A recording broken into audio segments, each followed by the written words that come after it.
leverage, cash flow, capital growth, and scaling your property investments. That's all very well and good, but here's what they don't tell you about buy-to-lets.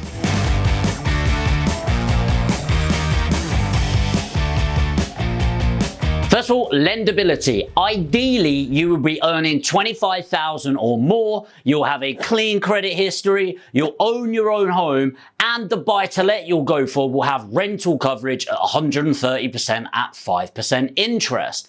But they're the ideal situations. But what most people don't tell you is that you can get lending or a mortgage outside of that. What you do need to be aware of though is if you're earning 17 grand a year, you've never bought a property in your life, and you've never gone for a buy-to-let investment, you are going to struggle. So please don't think that you can just jump into this because you've got some savings. You need to look at your lendability and talk to a mortgage broker. Next is the upfront cost, and what I'm talking about is how unrealistic people are. So first of all, refurbishment. People massively undercook the refurbishment, especially if the photos look like it's in decent spec. Especially when it's a tenanted property, you start thinking, well, it's tenanted already, right? So it's already in a rentable standard. Well, the problem is, as soon as you move out of that property and then move your crap out, it looks even worse. So even a pristine property, I would be allocating £2,500 just in case and as a contingency for the refurbishment of this property. On top of this, some of the ongoing legal costs. So for example, a lot of people say £700 for a solicitor, but you need to remember disbursements and get accurate stamp duty tax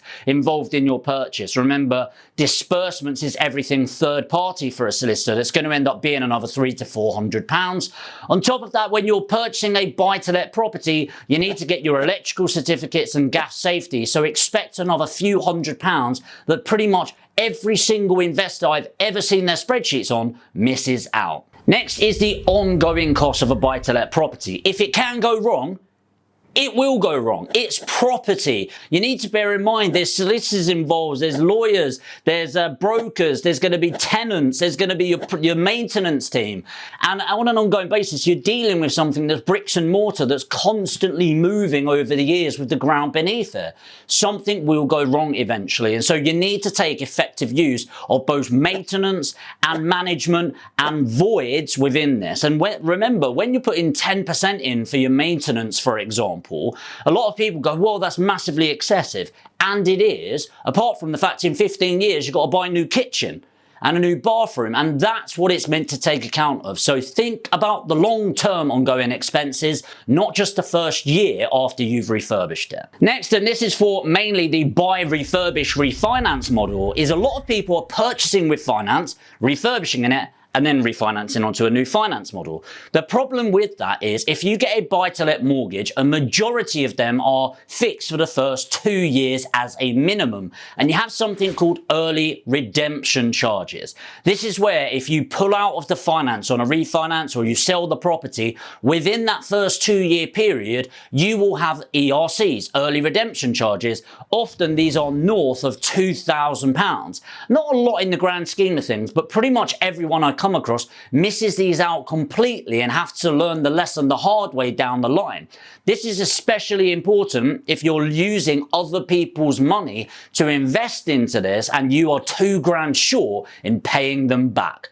Don't be caught foul. Next is understanding and making account of the full cost of finance. A lot of people, when you're looking at your mortgage, for example, all you're looking at is the interest rate, right? Well, no. What happens after the fixed rate? When it goes on variable, what are the rates then? What are they charging you for their surveyor going out? Because you don't often pay it, it gets added to your loan. Some people charge £300, some people charge £1,000. And guess what? That's getting added to your loan. What about your broker fees? What are their proc fees? What are the refinance fees?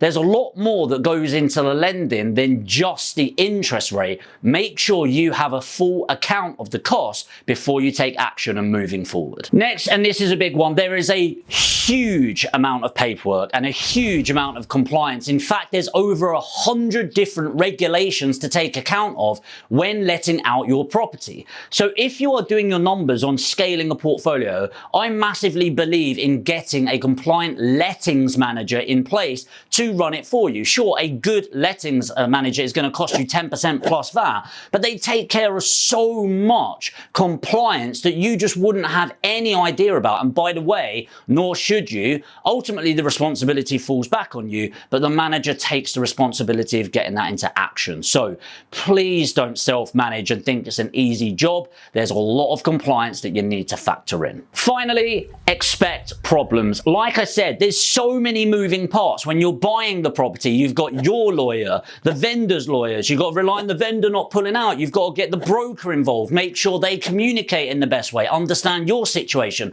understand the property. They send out a valuer. You've got to hope they don't bloody down value, which is happening all the time right now, by the way. Then you buy the property. You've got to hope that the workmen that you've paid decide to turn up because you've paid them, which is harder than you think. You've got to hope that they stick to their prices, which is harder than you think. You've got to get them to finish on time, which is harder than you think, and to the quality promise, which, by the way, you guessed it, is harder than you think. So you've got all these moving parts. Then your tenant moves in. You've got to find the right one, do the credit checks on them, and then hope that the tenant pays you on time, which is harder than you think. So when you've got a business that involves so many moving parts, you have to expect things to go wrong. And if it can go wrong, it will go wrong over a 10, 15 year period. Please don't be delusional. I know a lot of people go out there and go, oh yeah, 100 grand property, put 25 grand deposit down, 15 grand in for fees, and then you never have to worry about it again. All right, the true dream of passive income. Well, yeah, I guess so, but you need to work hard enough to not have to work hard. But the question is it all worth it if the above is all the case? And unequivocally, the answer is yes. Property can make a fantastic investment. It can build you up. But like I said, you have to work hard enough to not have to work hard. And when you're in that stage, you can stop working as hard for your money and get your money working hard for you. So that's just my opinion. Let me know what you think in the comments. Did I miss any out? What problems have you come across as a landlord? And if you got value from this video, make sure to destroy the like button, hit the subscribe and the notification bell, and I'll see you in the next video.